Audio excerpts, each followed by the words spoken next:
বউ হবে সর্বগুণ সম্পন্ন, লক্ষ্মীর মতন হবে তে সুশ্রী সুন্দরী, আর হবে সরস্বতীর মতন বিদ্যবান, আর হবে মা দশভুজার মতন, যাতে সংসারটা পুরো সামলে নিতে পারে। সকালবেলা সে ঘুম থেকে ওঠার আগে যেন তা দেখে তার স্ত্রী ঘুম থেকে উঠে পড়েছে, সর্বস্ব কাজ কমপ্লিট করে ফেলেছে, ঘরদোর গোছানো, রান্না বান্না একদম পরিপাটি গোছানো, সন্তানদের গুছিয়ে গাছিয়ে একদম স্কুল পাঠানোর জন্য রেডি। তিনি উঠবেন, উঠে স্নান করতে যাবেন, স্নানের জলটা যেন গরম থাকে, যেন ঠান্ডা না হয়ে যায়। তুমি টিফিন করতে করতে দৌড়ে এসে দেখবে জলটা যেন ঠান্ডা না হয়ে যায়, কারণ জল ঠান্ডা হয়ে গেলে আমি তো স্নান করতে পারবো না। এক তো শীতকাল, তারপরে কি জল ঠান্ডা হয়ে গেলে স্নান করতে পারি? জলটা গরম রাখতে হবে। খাবার এসে যখন আমি খাবার পাতে বসবো, ও সরি, তার আগে আমি দেখবো আমার জামা কাপড়গুলো ঠিক ঠিক গোছানো আছে কিনা। আজকের জামা কাপড় কিন্তু আমি কালকে পরবো না, সেগুলো যেন পরিপাটি করে প্রতিদিনের জামা কাপড় প্রতিদিন কেচে দেওয়া হয়। ওয়াশিং মেশিন ব্যবহার করা চলবে না, হাতেই তুমি কেচে নিও। ওয়াশিং মেশিনে জামা কাপড়টা ছিঁড়ে যায়, খারাপ হয়। তার থেকে সবার বউরা যা করে তুমি কিন্তু তাই করো, পাট পাট করে গোছানো থাকে। আমি যেন স্নান করে এসেই দেখি বিছানার ওপর সব কিছু গোছানো আছে, আমার মোবাইল থেকে শুরু করে আমার চার্জার অবধি, আমার সব কিছু পারফিউমটা অবধি যেন আমার পাশেই থাকে। আমি যেন সব কিছু দেখি যেন গোছানো আছে, কোনো জিনিস যেন ভুল না হয়ে যায়। দেখো, বউদের কখনো ভুল হওয়া উচিত নয়। তুমি বউ, তোমার ভুল হলেও হবে, তোমার তো ভুল হওয়া উচিত না। আমি খেতে বসবো, খেতে বসে যেন আমার খাবারটা যেন ঠিক ঠিক হয়, খাবার যেন কোনো রকম বাদ বিচার না দেখা হয়, একদম যেন খাবারটা পরিপাটি হয়। টিফিনটা দেবে, সেই জন্য আমি পাঁচজনের মাঝখানে বসে খেতে পারি টিফিনটা। অফিস যাওয়ার পরে আমাকে যেন সর্বস্ব গুছিয়ে দেওয়া হয়। কেন? বাচ্চাগুলোকে তো তুমি নিয়ে যেতেই পারো, স্কুলে নিয়ে যাবে, আবার তাকে বাড়িতে ঠিক টাইমে নিয়ে আসতে হবে, তার পড়াশুনো করাতে হবে। কোনো বিষয় যেন বাচ্চাগুলো পড়াশুনোয় খারাপ না হয়, মার্কস যেন মার্কশিট থেকে নাম্বারটা যেন বেশি পাওয়া যায়। সব সময় দেখতে, এটা মায়ের কর্তব্য যে একটা বাচ্চা যেন সব সময় ঠিক পরিপাটি থাকে। আমি অফিস থেকে বাড়ি ফিরবো, ফিরে এসে আমি মোবাইলটা ঘাঁটবো, তুমি কিন্তু সারাদিন ঘুমোবে না। আর তোমার না শরীর খারাপ, তোমার তো শরীর খারাপ হতে নেই।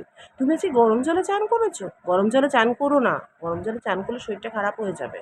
আর তোমরা যেহেতু ঘরে থাকো তো গরম জলে চান করো না, তুমি শীতকালে ঠান্ডা জলে চান করার চেষ্টা করো, কারণ গরম জলে চান করলে না সুস্থ হয়ে যাবে। রাত্রের বেলা শোয়ার আগে তুমি কিন্তু সর্বস্ব গুছিয়ে নিও, দরজা জানলা সব বন্ধ করে নিও। তোমার অনেক দায়িত্ব, অনেক কর্তব্য। বাচ্চাগুলোকে ঠিক ঠিক টাইমে কিন্তু পড়তে দিয়ে আসতে হবে। আর আমার খাওয়া দাওয়া, আমি অফিস থেকে ফিরেই কিন্তু আমার রেস্ট চাই। আমার কিন্তু এসে যেন আমি এখন দেখেই দেখি জলের গ্লাসটা যেন আমার সামনে থাকে। আমি এসে কিন্তু আমি ৯টা সাড়ে ৯টার মধ্যে খেয়ে নেবো, ততক্ষণের মধ্যে তোমার খাবার কিন্তু রেডি রাখতে হবে।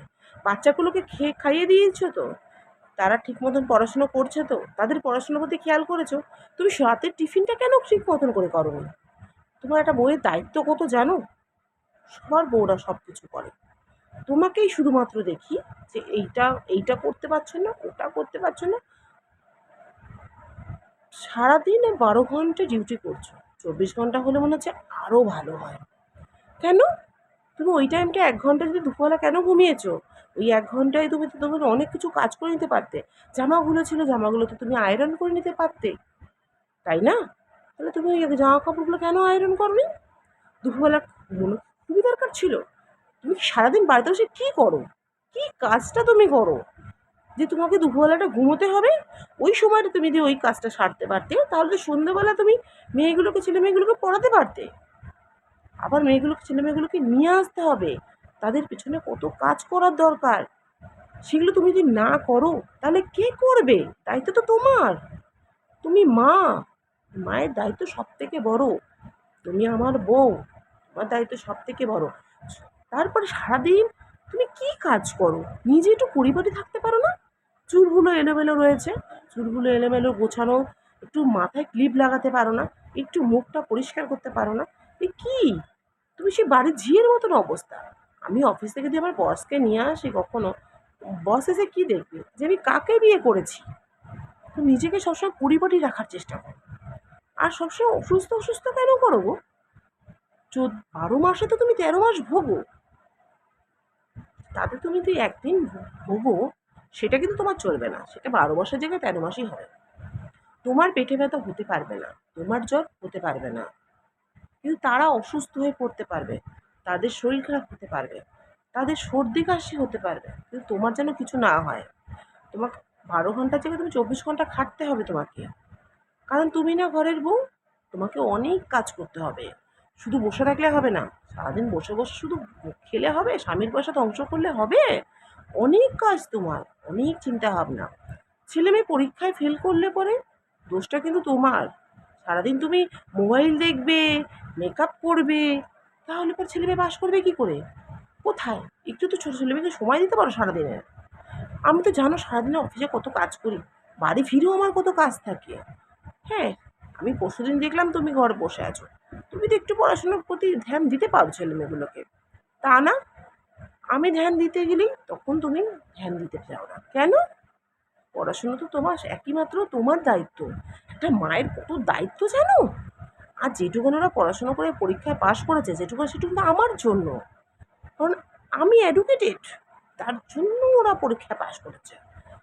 তোমার দ্বারা কিচ্ছু হবে না, সত্যি তুমি একটা ভালো বউ নয়, আর 5 জনের মতন রাস্তায় চলার মতন নয়। তোমাকে নিয়ে ঘুরতে যাব কি? তুমি কি ভাবো তোমাকে নিয়ে আমি ঘুরতে যেতে পারি রাস্তায়? তোমাকে নিয়ে ঘুরতে গেলে তো আমার চোখ লজ্জা। নিজেকে দেখো, তুমি কি পড়েছো? তোমার চেহারাটা আয়নায় দেখেছো কখনো? এই ধিপসু মোটা হয়ে গেছো, আগের মতন তুমি সেই সুন্দরী নেই। তোমার চেহারায় যেন একটা কালো স্পট পড়ে গেছে, তোমাকে নিয়ে রাস্তায় চলতে আমার মাথা নিচু হয়ে যায়। আর বন্ধুর বউগুলোকে দেখেছো কত স্মার্ট তারা, কত সুন্দর। আর তুমি তোমার নিজের চেহারাটা একবার খেয়াল করে দেখো তো। আমরা মেয়ে ছেলেরা সংসারে কাজ করতে করতে কোথায় হারিয়ে যাই আমরা নিজেরা বুঝতে পারি না। কখনো চোখে কাজল লাগাবো সেটাই ভুলে যাই। কাদের জন্য খাটি? আমরা তো আমাদের সন্তানের জন্য খাটি, তা নয়। কিন্তু দোষটা আমাদের। আমরা কেন পরিপাটি থাকি না? আমরা পরিপাটি থাকি না, কারণ আমরা যে আমাদের পরিবারের লোকগুলোকে পরিপাটি রাখি, তার জন্য আমরা পরিপাটি থাকতে পারি না। সব পুরুষের যে পারফেক্ট বউ দরকার, তো পারফেক্ট বউ তো আমাদেরও চাই পারফেক্ট হাজব্যান্ড, না আমরা কি পারফেক্ট হাজব্যান্ড পাই? যদি কথাগুলো কারো খারাপ লেগে থাকে তো সরি, কিন্তু কাউকে হার্ট করার মতন কথাটা আমি বলিনি। এটাই আমাদের সমাজ।